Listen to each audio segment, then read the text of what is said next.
যে যে জমিতে ওই ও লোক করছে সেই লোকেরা আমার আলাদাভাবে কোঅপারেটিভ সিস্টেম করে তার সে যেন ধান চাষের ব্যাপারে থাকে, অর্থাৎ তামাক চাষে সে যেন নিরুৎসাহিত হয়, আমাকে সেখানে হিট করতে হবে।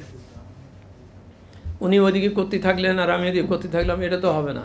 আর আমাদের সরকারি কর্মকর্তাদের এই ব্যাপারেও এটা স্বাভাবিকভাবে বলেছেন, কারণ ওইটা ওখানে আমাদের সরকারের একটা শেয়ার আছে, ওই যে কি বলে টোবাকোর বা ওই কোম্পানিতে এখন, ফলে ওই শেয়ারের ধরেই আমাদের সচিবদের ওই বোর্ডে থাকতে হয়, এবং সেখানে তারা ইভেন সিটিং অ্যালাউন্সটা পর্যন্ত ডলারে পেয়ে থাকেন তাই এইগুলোকে রাখা হবে।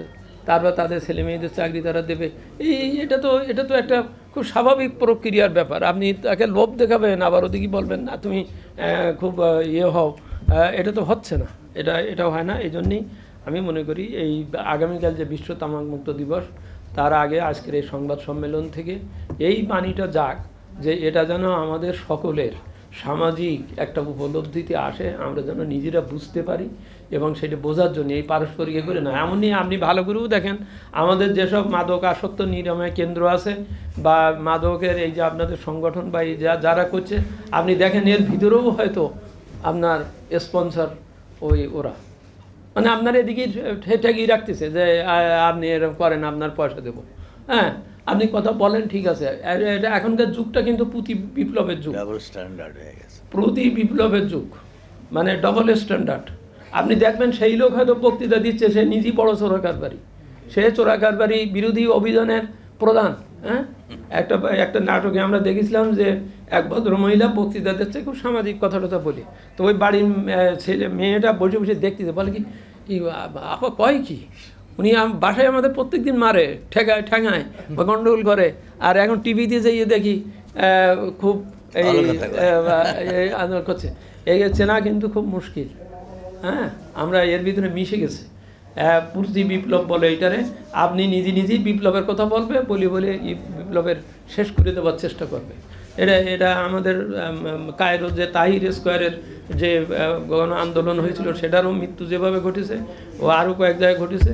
আমরা এইটা বলতে চাচ্ছি যে ভূ রাজনীতির ভাইরা কিন্তু বসে নেই, এবং ভূ রাজনীতির ভাইরাই কিন্তু এইসব বড় বড় লোকেদের টাকায় চলে, মানে এইসব কোম্পানিতে চলে।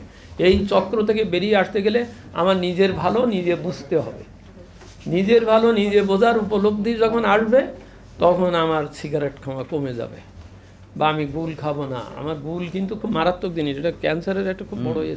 ওই জন্য আমি কয় টাকা করে ভ্যাটও বসাইছিলাম, কিন্তু কোনো কাজ হয়নি, ও তো খেয়েই যাবে। তো যাই হোক, আমি আবার আজকের মানুষের এই আগামী দিনের বিশ্ব তামাকমুক্ত দিবসের প্রাককালে তারা যে আয়োজনটা করেছেন, আমি এটাকে সাধুবাদ জানাই, মোবারকবাদ জানাই।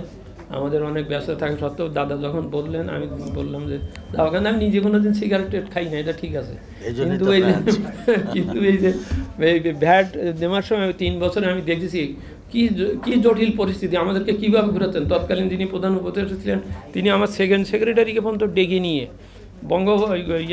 প্রধান উপদেষ্টার অফিসে বসে বলে, তুমি আমার বুঝাও তো তোমার জটিলতা কোথায়, তুমি এই যে ট্যাক্স বসাচ্ছ কিন্তু কেন কমে না।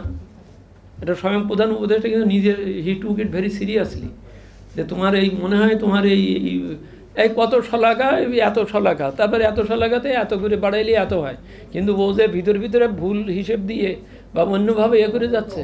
আর প্রতি বছরই ওরাই এসে আমাদের অফিসারকে, এনবিআরের অফিসারকে ট্রেনিং দেয়, একটা খুব নাম করা খাওয়া দাওয়া দিয়ে ট্রেনিং দেয়, যে আপনারা এই যে হিসেব টিসেব করছেন এইভাবে কষেন, আমারই শিখাতেই আসে আর কি, আসলে বুঝলেন না। তাই এইগুলো ব্যাপারগুলো বুঝতে হবে, ভালো করে না হলে হবে না। আমি মিডিয়াকেও ধন্যবাদ জানাই, কারণ মিডিয়ার সবসময় আমি দেখেছি তারা যথেষ্ট সচেতন ভূমিকা পালনের চেষ্টা করেন। আমি মনে করি মিডিয়াকেও আজকে থেকে একটা সামাজিক উপলব্ধি সৃষ্টির পথে যাওয়ার পথ এবং প্রক্রিয়ায় অনুসরণে যেতে হবে। আমাদের সকলের মধ্যে এই উপলব্ধি জাগুক, এতে আমরাই উপকৃত হব। আমার নেক্সট জেনারেশন খারাপ হয়ে গেলেই, কারণ আমি এই কথাটা বলে শেষ করি, আমার দেশ কিন্তু 2008 সাল থেকে 2035 সাল পর্যন্ত একটা ডেমোগ্রাফিক ডিভিডেন্ডের কালে আসি, অর্থাৎ এই সময়টাই আমাদের কর্মক্ষম মানুষের সংখ্যাটা বেশি আমাদের দেশে। এটা প্রতিটা দেশে এক সময়টা আসে। আমরাই কিন্তু একটা খুব উজ্জ্বল একটা সময় ডেমোগ্রাফিক ডিভিডেন্ড পাওয়ার কালে, এটা কিন্তু 2035 সালে শেষ হয়ে যাবে, অর্থাৎ আমাদের ইয়ং লোকেরা তখন অন্যদিকে বড় হয়ে যাবে, তার এড়িয়ে থাকবে না। এই সময়টাতে আমার যদি হিট করে আমার তরুণ সমাজকে, আমার একে, তাহলে এটা ওই গাছের কোনো এক জায়গায় যদি একটা ক্ষত সৃষ্টি হয়, ওই গাছ কিন্তু আর বড় হয় না, উপরের দিকে আর যায় না, একসময় কিন্তু ভেঙে পড়ে যায়। আমি আমার ডেমোগ্রাফিক ডিভিডেন্ডটা ডিজাস্টারে পরিণত না হোক এই প্রত্যাশা এবং প্রার্থনা করি।